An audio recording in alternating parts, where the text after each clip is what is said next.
Assalamualaikum warahmatullahi wabarakatuh. Kami dari kelompok 3 yang terdiri dari saya sendiri Muhammad Ayahan. Saya Farul Fauzan. Dan saya Muhammad Rizky Ramadhani. Video ini kami buat untuk memenuhi tugas akhir dari salah satu mata kuliah kami, yaitu strategi transformasi digital.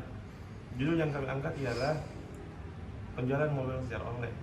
Untuk mempersingkat waktu, saya berikan kepada pemateri pertama, yaitu Farul Fauzan. Kepada Farhan, saya persilakan. Baik, terima kasih. Di sini saya akan menjelaskan materi yang pertama, yaitu latar belakang. Latar belakang. Di era modern dan digital ini, penjualan mobil juga telah beralih ke online. Penjualan mobil online atau bisa disebut juga dengan e-commerce otomotif adalah cara belanja mobil baru atau bekas yang lebih praktis, cepat, dan efisien. Di Indonesia, penjualan mobil online mulai berkembang pada tahun 2010-an ketika beberapa perusahaan otomotif nasional dan internasional mulai memaksimalkan penggunaan teknologi informasi dan komunikasi atau biasa disebut TIC dalam proses penjualan mobil. Mereka memulai membuat situs web dan aplikasi mobil yang memudahkan calon pembeli untuk mencari, membandingkan, dan membeli mobil secara online. Materi yang kedua yaitu manfaat. Yang pertama, keamanan. Platform online memiliki langkah-langkah keamanan untuk melindungi kepentingan penjual dan memastikan bahwa mereka menerima manfaat moneter yang melengkapi mobil yang dijual. Yang kedua, jangkauan luas. Internet memberikan jangkauan yang lebih luas kepada calon pembeli, memungkinkan penjual mengiklankan mobilnya kepada orang yang tepat dengan harga yang lebih murah.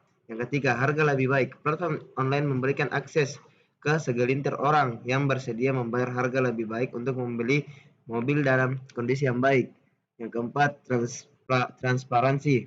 Iklan online memungkinkan calon pembeli melihat gambar mobil sebelum melakukan pembayaran, memastikan bahwa mereka yakin akan kondisi mobil dan memberikan transparansi dalam proses penjualan. Yang kelima, kenyamanan. Menjual mobil secara online menghilangkan stres dalam mencari pembeli, menawar harga, dan mengatur pertemuan fisik. Yang ketiga, internet. Internet yang digunakan dalam penjualan mobil online adalah jaringan global komputer dan server yang saling terhubung yang memungkinkan berbagi dan pertukaran informasi, termasuk pembelian dan penjualan mobil melalui berbagai situs web dan platform. Platform ini mencakup pasar online populer seperti Cars.com, Carvana, Edmunds, CarMax, dan TrueCar, serta situs web mobil bekas khusus seperti AutoTrader, Hemmings, Autolist, AutoTempest, and Cars and Blitz. Situs web ini menyediakan berbagai layanan bagi pembeli dan penjual, termasuk alat pencarian panduan harga, opsi pembiayaan, dan laporan riwayat kendaraan, menjadikan proses pembelian atau penjualan mobil secara online lebih aman, efisien, dan nyaman. Materi selanjutnya akan dijelaskan oleh teman saya Muhammad Rizky Ramadhani. Baik, di sini saya akan melanjutkan pemaparan materi, yaitu materi yang saya bawakan yaitu yang keempat yaitu server. Server yang digunakan dalam penjualan mobil online biasanya disediakan oleh perusahaan yang mengoperasikan situs web dan platform tempat pembelian dan penjualan mobil. Server ini bertanggung jawab untuk menghosting situs web, menyimpan dan mengelola daftar mobil dan data terkait lainnya, serta memfasilitasi transaksi antar pembeli dan penjual. Contoh server dan teknologi yang dapat digunakan dalam penjualan mobil online termasuk server web seperti Apache dan Nginx.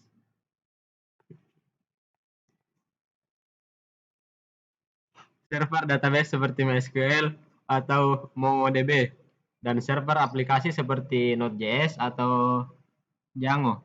Selain itu, banyak perusahaan menggunakan layanan berbasis cloud seperti Amazon Web Service atau AWS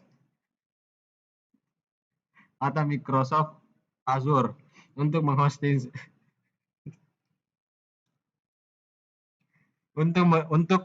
server. Mereka dapat meningkatkan skala infrastruktur sesuai kebutuhan.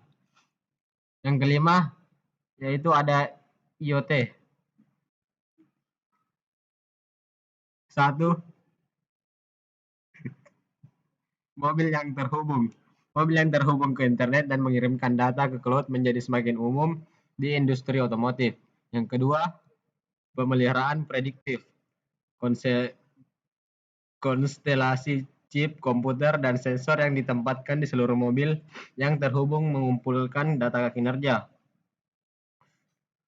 yang diproses di cloud untuk memprediksi kapan suatu bagian mungkin memerlukan pemeliharaan jauh sebelum komponen tersebut hilang. 3. Parkir cerdas. IoT otomotif dapat membantu mengurangi waktu dan uang yang dihabiskan pengemudi untuk parkir dengan menggunakan data pemetaan untuk menemukan tempat parkir terbuka dan memprediksi pola lalu lintas. Yang keempat, sistem infotainment. Mobil yang dihubungkan dengan sistem infotainment berjalan beriringan saat ini karena sistem infotainment tidak dapat berfungsi tanpa koneksivitas IoT. 5. Manajemen inventaris dealer. Teknologi lokasi dan konektivitas yang mendukung IoT digunakan untuk melacak dan memantau mobil dari jarak jauh di area dealer. Yang keenam, big data. Yang pertama, analisis perilaku pelanggan dengan mengumpulkan dan menganalisis data tentang preferensi, perilaku, dan umpan balik pelanggan. Dealer dan produsen mobil dapat memperoleh wawasan berharga tentang kebutuhan dan preferensi pelanggan, sehingga memungkinkan mereka menciptakan produk dan layanan yang lebih baik. Yang kedua, pengoptimalan rantai pasokan. Big data dapat membantu produsen dan dealer mobil mengoptimalkan rantai pasokan mereka dengan melacak tingkat inventaris, memprediksi permintaan, dan mengidentifikasi potensi kemacetan. Yang ketiga, pemeliharaan prediktif. Dengan menganalisis data dari sensor dan sumber lain, produsen mobil dapat mengidentifikasi potensi masalah sebelum menjadi masalah besar dan mengambil tindakan proaktif untuk mencegah kerusakan. Yang keempat, pengendalian kualitas. Big data dapat membantu produsen otomotif meningkatkan kualitas produk dengan mengumpulkan dan menganalisis data terkait pengendalian kualitas. Baik, sekian dari saya. Saya kembalikan kepada rekan saya. Terima kasih kepada saudara Muhammad Rizky Ramadan atas waktunya. Selanjutnya, yang ketujuh adalah Artificial Intelligence. Artificial Intelligence yang pertama, deteksi dan klasifikasi objek. Makna internasional menggunakan AI untuk membantu kendaraan mengidentifikasi kondisi cuaca, lalu lintas, dan batas kecepatan dengan mendeteksi dan mengklasifikasi objek di jalan. Selanjutnya yang kedua, penggabungan sensor. Motion menggunakan AI untuk menggabungkan data dari lidar, radar, dan kamera untuk memprioritaskan keselamatan pada mobil self-driving. Yang ketiga, teknologi persepsi 360 derajat. Waymo menggunakan AI untuk mendeteksi pejalan kaki, kendaraan lain, pengendara sepeda, perbaikan jalan, dan rintangan lainnya dari jarak hingga 300 yard. Yang keempat, manufaktur kendaraan otonom. Rockwell Automation dan ABB menggunakan AI untuk melengkapi robot manufaktur dengan fleksibilitas dan kecerdasan yang lebih besar dalam memproduksi mobil dan ban. Yang kelima, sistem bantuan pengemudi tingkat lanjut atau ADAS. Perusahaan seperti Motif, Nauto, dan Carvi menggunakan AI untuk memberikan analisis pengemudi, peringatan waktu nyata, dan pemeliharaan prediktif pada armada komersial. Yang kedelapan adalah Augmented Reality dan Virtual Reality. Yang pertama adalah ruang pamer virtual atau AR dan VR. Memungkinkan pelanggan menjelajahi mobil di ruang digital, memungkinkan mereka melihat dan menyesuaikan fisik kendaraan seperti warna, roda, dan interior tanpa perlu mengunjungi dealer fisik. Kemudian test drive dengan AR. Test drive dengan AR memungkinkan pembeli merasakan simulasi realistis dalam mengendarai kendaraan tertentu tanpa meninggalkan rumah. Kemudian AR untuk pemeliharaan dan perbaikan. AR dapat memberikan petunjuk langkah demi langkah dan bantuan visual kepada pemilik mobil saat mereka melakukan pemeliharaan yang diperlukan mengurangi biaya, meningkatkan kepuasan pelanggan, dan menumbuhkan loyalitas merek. Yang keempat, manufaktur bantuan AR.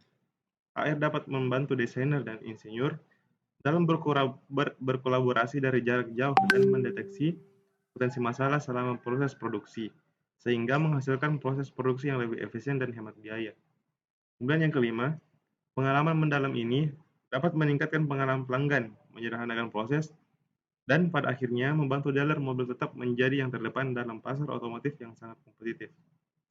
Kemudian integrasi sistem. Sistem manajemen hubungan pelanggan atau CRM. CRM seperti FinSolution membantu mengelola interaksi pelanggan, melacak prospek, dan mengotomatisasikan aktivitas pemasaran. Kemudian yang kedua ialah sistem manajemen dealer atau DMS. Seperti dealer track, mengelola berbagai aspek operasi dealer termasuk manajemen inventaris, penjualan, keuangan, dan asuransi serta kepemilikan. Kemudian yang ketiga ialah platform retail digital. Platform retail digital seperti Roadster memungkinkan pelanggan menyelesaikan sebagian proses pembelian mobil secara online, termasuk menelusuri inventaris, konfigurasi kendaraan, dan mengajukan pembiayaan. Yang keempat, sistem manajemen inventaris.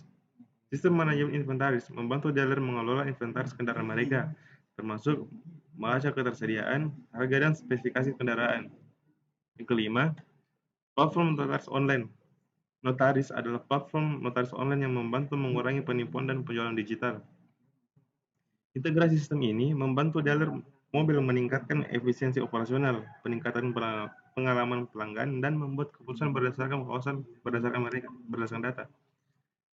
Sekian dari presentasi kelompok kami, kurang lebihnya mohon dimaafkan. Wabillahi taufiq wal hidayah. Wassalamualaikum.